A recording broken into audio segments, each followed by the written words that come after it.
If your yarn stash has slowly been taking over your craft room or even your whole entire house, this episode's for you. Hello, and welcome to Blah Blah Black Sheep, a Yarny podcast where I, Sarah Korth of SEK, talk all things yarny. Today we're diving into one of my favorite seasonal topics, stash busting for the fall and winter. Today we'll be looking at projects to use yarn you already have. My goal is to share with you projects that feel satisfying, use up the yarn you already have, and get you ready for the cooler temps that, if they aren't here yet, they're coming your way. Before we dive into specific stash busting projects, let's talk about why stash busting is having such a big moment right now. Stash busting isn't just about saving money, though it does really help there too. When we're talking stash busting, we're also thinking about sustainability, and crafting with intention. While it can be easy to get caught up in the next new thing, I really want to challenge you as the seasons change to craft with a little more intention. And by shopping your stash, not only are you going to save yourself money, work more sustainably, but you're also going to use up all those little bits and bobs that have been hanging around that you just couldn't get rid of because they're too special. One of my favorite things about stash busting is that it challenges our creativity, helps us to think outside the box and look at the yarn we already have in a whole new way. All right, let's dive into some stash busting projects. I'm going to suggest 4 types of stash busting projects to help your brain get thinking on ways that you can use up your own stash. My first suggestion is one of my favorite accessories, and that is a cowl. Cowls are such a fun and easy accessory to wear, and they're a great way to use up stash yarn. One of my first patterns that I made intentionally for stash busting is my Unity cowl. You can see that each one of these little rectangles is a different color, and those were all pulled from my stash. They're combined with a unifying color, this dark gray, to give this cowl a really classy, uncluttered feel and still use up bits and bobs from your stash. Included in the pattern is how much yarn you need for each of those little rectangles so that you won't have to be guessing if you're going to have enough yarn to make this with the colors you want. My next cowl is a truly scrappy cowl. This is my Lumi cowl. To make this scrappy version, I've held 2 skeins together and alternated every couple rows of the pattern. This is a true stash buster using up a whole bunch of yarn, but I know that this marled look is not something that everybody loves. You could definitely use a light worsted or a DK weight yarn and make this cowl with the same striping and not have this marled look. My last suggestion for cowls is my Engelmann cowl. This alternates colors in a variety of widths of stripes, and this width of stripe is something that you could easily change and just use up the yarn that you have, using every last little bit, the length of the stripes being decided just on how much yarn you have. So check this one out for stash busting. I almost forgot, I'm wearing one of my scrappy cowls. This is the Romlin cowl, and this project also uses the technique of using a full skein of yarn in combination with scraps of yarn to give it a more unified feel. I had full skeins of this gray color, and then all of these brightly colored stripes are scraps of yarn that I had left over from other projects. These just happen to all be Malabrigo Rios because I love that yarn so much. I have a lot of those scraps laying around, but you can combine multiple yarns into one project. You're just going to want to look to make sure that they're both very close to the same weight. Remember, weight categories are more like women's jean sizes than men's. They're a category, not a specific number. So be sure you kind of compare the scraps you have to make sure you're going to end up with a project that looks really uniform and nice. My second suggestion of scrappy project to make this fall is a warm winter hat. Whether we like to think about it or not, winter is coming and we're going to need something to cover our heads. I have 3 more great patterns that are perfect for stash busting. This first one is a favorite of mine. It's my Ellery hat. It combines 10, yes, 10 little scraps to make those little popcorn stitches that stand up in these beautiful little ridges and a solid color. It makes for such a fun hat. And if you're like, this is a bit much in the color combination for me, you could use 2 scrappy colors and alternate to give it a more unifying look.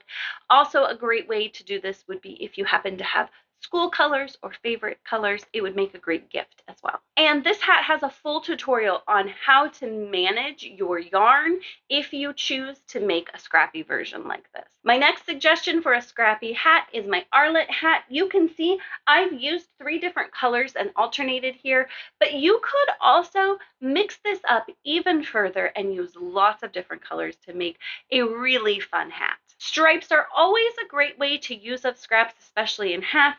You can stripe every few pattern rows, or if you have enough, even make the whole top of the hat one solid color and add a brim in a contrasting color for a fun variation. I'd also like to point out that stash busting isn't just about using your scraps. Hats are a great project that usually take 1, maybe 2 skeins of yarn, so you can shop from your stash easily to make a hat. I know I buy lots of 1 skeins that I really like, and a hat is a great way to use up that skein and end with a beautiful project. Also, I want to encourage you to make hats even if you're not a hat person, because hats make great gifts. And even if you don't have someone in your life that you'd like to gift a hat to, hats are perfect for donating, and you can make up lots of hats, use up some of your stash, really enjoy your crafting process, and someone in need ends up with a really special, made with love, handmade hat. My next suggestion for a scrappy project is a blanket or a throw. I know lots of people are a little hesitant to wear a scrappy project, so a blanket or a throw that you're going to keep in your house, maybe even hidden away in a basket when people come over, are a great way to use up your scraps in a more private kind of way. My first blanket I ever made was a scrappy blanket, and I loved it so much that I'm actually making another scrappy blanket right now to give to my nephew. I guess blankets are my favorite scrappy project. If you've been crocheting for a while, you may have found that you purchase the same type of yarn or yarn weight over and over again, and those leftovers, possibly even combined with some full skeins that you have in your stash, are a great way to create a scrappy blanket. What I would encourage you to do is to pick a stitch that you really enjoy, decide how big you want your blanket, and just get crocheting. This is a great opportunity for a really mindful, soothing project that is minimally complex. You don't need fanciness and to be changing stitches all the time. You can just let your brain relax and let your hands move and end up with a really intentional and soothing project. Now, you might be saying, Sarah, having a blanket's worth of ends to weave in does not sound soothing to me. And I get it. I want to recommend using either the magic knot or a Russian join to connect your yarns together, and that way you can make a whole blanket and end up with almost no ends to weave in.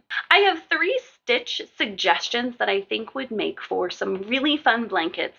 I'll go ahead and link to tutorials for these stitches so that if you want to use them to make a scrappy blanket, you can dive right in. My first suggestion is the crossed double crochet.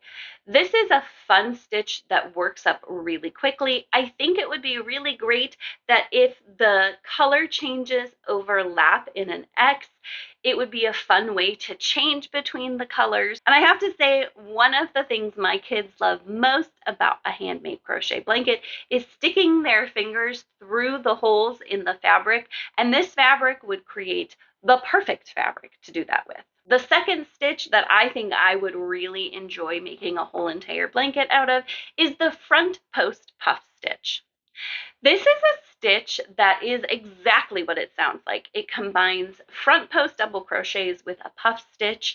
I think the layering of working down into the row below would cause for a really interesting blending of the stripes that could make a scrappy blanket really visually interesting. It's also going to be a nice thick fabric that's going to be super cozy for chilly weather. My last suggestion would be the Hatcher stitch. You can see that this is a fun combination of colors. Here I have 2 colors combined, but you could combine multiple colors, and that thinner stripe is going to help you use up some of your smaller amounts of yarn on a big project like a blanket.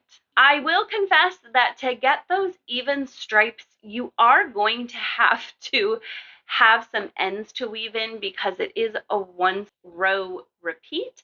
However, I'm going to suggest that you intentionally leave fringe at 2 of your ends and then throw on some fringe and don't weave in those ends. My last suggestion for scrappy projects to make are small and giftable projects. If you're short on time or on scraps of yarn, this is a great way to use up your yarn. My first pattern I'm going to suggest for you is my Nolan Cozy. I know lots of people want to learn the star, also known as the Marguerite stitch, and that can be a little intimidating in a bigger project.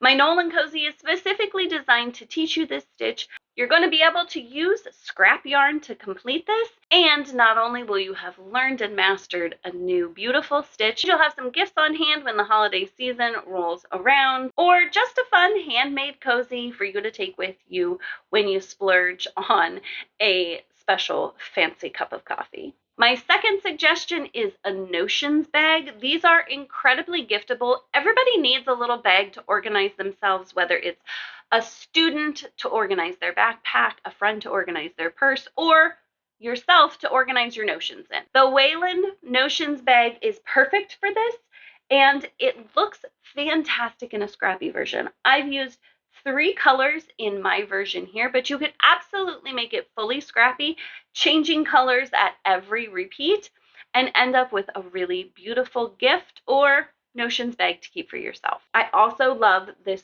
fun little multicolored tassel, a great way to use up every last bit and bob of any of the colors that you use. My final suggestion is a headband. I'm going to suggest my Kellen headband, partly because it was designed literally with scraps of yarn I had left over from my Kellen scarf and my Kellen mitts.